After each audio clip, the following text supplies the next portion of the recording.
Welcome to another edition of TikTok Hot Takes. I love doing these videos because they allow me to see people's perspective on these takes, and it lets me see how people react to this NBA season, what's happening now. Let's start with the first take. NBA edition start bench cut. Luka Doncic, Steph Curry, or Giannis? That's so tough. I'm not gonna lie to you. I'm taking Giannis because of that two-way presence, right? So I'm starting Giannis. I'm benching Curry, even though this guy just led his team to a championship. And sadly, I have to cut Luka. After I seen last night, I'm starting Steph Curry. I'm sorry, bro. I'm sorry, Giannis. Steph is the best player in the NBA. I'm benching Giannis, and I'm gonna cut Luka. Man, I'm not gonna lie. If I was cutting someone, I'd cut Giannis. That's all I'm gonna say. Now, him cutting Giannis, the last person, literally makes no sense because Giannis is inconsistent for the best player of the league. I would like to see his thing for cutting Giannis because the only person you should be cutting right here is Luka. And that's the only person who makes sense is cutting Luka. Now, if you want to cut Curry, I'm fine with that, but you should not be cutting Giannis in this conversation. Giannis should always be starting. Maybe on the bench, but he should always be starting on the bench. He should not be cut at all with this take. If I had to give mine, it would be start Giannis, bench Curry, and cut Luka. I cannot see a way where I am cutting Curry or Giannis. Kobe's not even Kobe. He's top 75 Yeah, NBA. yeah. If they rank that like 1 to 75 order? in order, Kobe's 75. You're telling me Damian Lillard, who made the NBA all-time 75, is in front of Kobe? I've never seen Kobe do this after the game. Now, I'm not going to take him serious on that Dame take because I could tell he was trolling, especially that Dame time thing. But in the top 75, Kobe is consistent. Minimum 20. Max 20. Because the thing about Kobe Bryant, a lot of people have him in their top 10, top 20. So if you're doing a top, you have to do top 75, you can do a top 20 list. And I guarantee you, Kobe Bryant is on that list. I don't know why he's so weirded out by Kobe being in the top 75 when he should be weirded out that Damian Lillard is in the top 75, consider that Damian Lillard has not done at all what Kobe had done in his career. I feel like this is just a troll take. I don't know if he's talking about the Damian Lillard thing, but I think he actually believes that Kobe isn't really that high as he should be. Which, if you don't think he is, you have to say why, because Kobe should be top 20 maximum if you have him on your all-time list. And after having no real help in years, LeBron has finally said, "F it, I'll play them all by myself." Okay, so this argument I really hate because people who say that MJ played against plumbers, he really didn't. MJ played against competition in the Eastern Conference. I don't understand why people say that MJ played against plumbers, he didn't play against talent. When in that era, there was mostly centers that was the face of a franchise or was over the franchise. And most guards or wings that Jordan had to go against was 3-and-D wings or defensive wings that was essentially put on Jordan to stop him. But Jordan couldn't stop. But they couldn't stop Jordan. The reason why they say Jordan played against plumbers is because LeBron James has played against more significant names than Michael Jordan. Michael Jordan has played against significant names, but LeBron James played against more significant names than Michael Jordan, which makes it seem like LeBron played more players. But also, LeBron is going to play against tougher competition because of the way basketball evolved. So when LeBron goes to the finals, he plays against tougher competition. Yes, I'm not going to deny that. But also, it's just because that should say how good LeBron James is.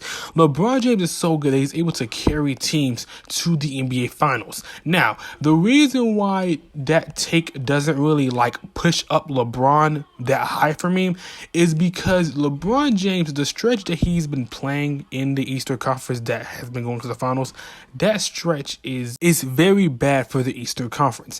During that stretch that LeBron has been going to the finals in the East or going through the East has not been that really good, if that makes sense. The East is just now getting more parity and more competition now, but back in when LeBron was playing, it wasn't that much competition. So LeBron, if you put LeBron James in the West, I don't think he would have that much success. He would have success, but not as much success as he has now.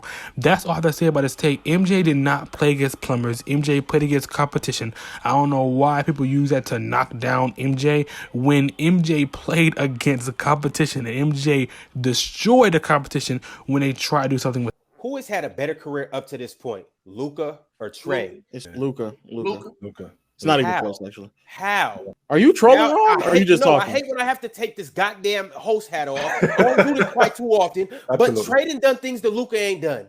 What has Trey done that Luka hasn't? 20 years old. 29-9 multiple seasons. And he went to the Eastern Conference Finals before him. 29-9, it's only been done, and I'm going to give you, and he did it twice. It's only been done. Both Jameses, LeBron James and James Harden. Correct. And Russell Westbrook. It's so easy to do. Everybody you do it. When it comes to playmaking and running the offense, I think Trey got Luka. Now, this is just an insane take to even have. Now, to say that Trae Young is a better shooter than Luka, yes, I will give you that. Trae Young is a better shooter than Luka, but that's all Trae Young has. Trae Young being 29-9 in 2 seasons, yeah. But if you round up Luka is also close to that as well. And also, in one of those seasons, you have to round up for Trae to get 29-9. So it's just really, and Luka is just a better playmaker than Trae. Luka has more impact than Trae as well. And Luka's just a better player than Trae Young. I don't know what else to say. It's not really nothing for me to say against this. Luka is just a better player than Trae Young. It's not really something I can really have a competition about or a debate about. Everybody understands that Luka is just better than Trae Young. Because the only thing that Trae Young just needs to do and work on more is his defense and just his offense in general. Like him moving off the ball and not being the sole thing on the team. But he's doing that better this season, but that's still not going to make him better than Luka. Because the thing is about Trae Young is, Trae Young last season, because I might be in the playoffs, was very bad. And also, his playoff thing, he has good moments in the playoffs, yes. But he's not really the playoff player you think he is. Trae Young is good in the playoffs, don't get me wrong. But Trae Young isn't exceptional as you would think he is. Luka is exceptional in the playoffs and allows his team to go far based on him. Last season, they was not supposed to make it that far, but the Suns did play bad. But even though they played bad, the Mavericks not supposed to make it that far. But because of Luka and how he was able to impact his team, he was able to elevate his team to the Western Conference Finals. So Trae Young making it before him doesn't really mean anything. I don't really know how this is even a debate. Luka is just better than Trae Young. I don't know what to say. Hey, they saying Drizzy just snap. This in between us is not like a store. This isn't a closable gap. Hey. Dang, Luka's getting a lot of love recently. But anyways, based on this take, Luka will not win the MVP. Now, there's a high chance that Luka will not win the MVP, but it also applies to most players because of how the league is set up now. The league is very more talented, where it's harder to be the most valuable player in a season. Now, I'm going to tell you how Luka can win the MVP. Luka can win the MVP by just having a better team in general, because Luka has everything else on lock. He has the stats, he has the player, he has the status, he has the media, he has everything he can have. It's just the team he has around him, because you cannot win an MVP as the 8th, 6th, 7th seed or the 4th seed. There are certain exceptions to that, but most of those exceptions had a high media push, such as Russell Westbrook. So it's just hard for him to win MVP when there's other players who still play the MVP caliber level and also have a higher seed and a better team than Luka Doncic. That's how Luka won MVP. Now, the Mavericks aren't really that good of a franchise to have good pieces around Luka. Christian Wood is playing good this season and looking good so far. So maybe Luka can sneak out with a top 3 seed, top 4, and possibly win.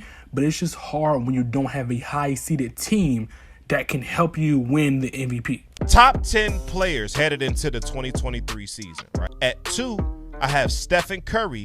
And at 1, I have Giannis Antetokounmpo. Now, I know what y'all gonna think. OG, why is LeBron so low? Now, that's not the reason why I'm mad with this TikTok, LeBron being low. I don't really care about that. The only thing that's really bugging me is Jokic being 6. How is Jokic below Luka, Embiid, and KD? Now, it just doesn't make sense to me how Jokic is just that low. A back-to-back MVP who had an amazing season last season with 2 of his best players gone. I don't understand how he's not a top 3 player when you have Luka, Joel, and KD above him. Now, Curry and Giannis understand being above him, but I don't understand how Jokic is 6, and then John Morant being a top 10 player next season. I just don't think he is. Now he's playing good this season so far, but I just don't think John Morant is a top 10 player right now. I will still have Kawhi there. I just don't know if John Morant is a top 10 player right now. That's just my opinion. Jokic being 6 is the only thing that's really bugging me about this list. The rest of the list isn't really that bad. It's just Jokic being 6 that's bugging me. Here's my Eastern Conference predictions for how the seeding's going to go headed into the 2023 season. I got the Toronto Raptors in the 10th seed. I got the New York Knicks. I just don't believe in the Knicks. I think they got Mauricio, but they got back-to-back OG bills is crazy. That's insane. But like this list is, I don't really understand how Philly and Boston is so low, because his reason for Atlanta being number 1 is just the addition of DeJounte Murray and them getting Capella back. But that's not really pushing it enough when Philly has 2 top 15 players on their team, and Boston just went to the finals last season and they added Malcolm Brogdon. I don't understand how they're so low on his list. It just doesn't make sense to me. And Miami being number 2, I just don't see it. Like, I believe in Miami being a top 5 seed, but Miami doesn't really have a good surrounding cast around Jimmy and Bam like they have before. So I don't know if they're above Milwaukee. I just don't see how Milwaukee's not number 1 seed this season. I just don't see how they're not. And him putting Philly and Boston so low is really just irking me, because it just doesn't make sense why they're so low when they have better teams than the Atlanta Hawks. I just don't understand how they're so low and why he has Atlanta so high. Also, the Bulls is kind of high for me. I'm not really confident in this Bulls team. I see him as a 6th or 5th seed, not really a 4th, but it makes sense because he's a Bulls fan.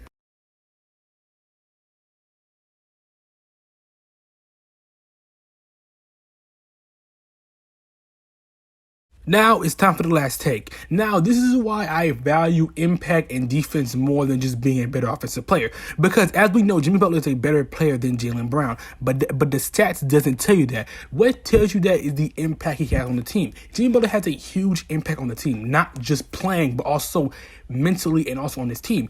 Jimmy Butler is a very visible leader on this team because of how he plays and how he does in practices, also how he leads the team as well. Jimmy Butler is not going to allow you to come on the court and play bad, or also he doesn't allow you to just walk over anybody on the Miami Heat team. He has a Miami Heat team as a family, as a brotherhood, and that's very good for that team. It allows them to really play for each other and fight for each other. So Jimmy is a top 10 player because of the impact he has on the team and also his playmaking and his defense. His defense just is better and just elite. And his playmaking is very underrated for Jimmy Butler. And also, he just has a higher impact. His regular season stats doesn't really show how he plays in the playoffs. He turns it up way much in the playoffs, and he really turns it up when he needs to and helps his team close out and beat other teams. Jimmy Butler is a top 10 player and better than Jaylen Brown because of the impact he has on certain teams and how he plays is just better than other players. That's not really a knock on other players. It's just Jimmy Butler has a higher impact on winning than other players in the league. That's the end of the video. Thanks for watching. It's another edition of the TikTok Hot Takes videos. I really like doing this video. It's very fun for me to just look at other people's takes and watch them as well. Like and subscribe for more TikTok Hot Takes coming soon, as well as other NBA content.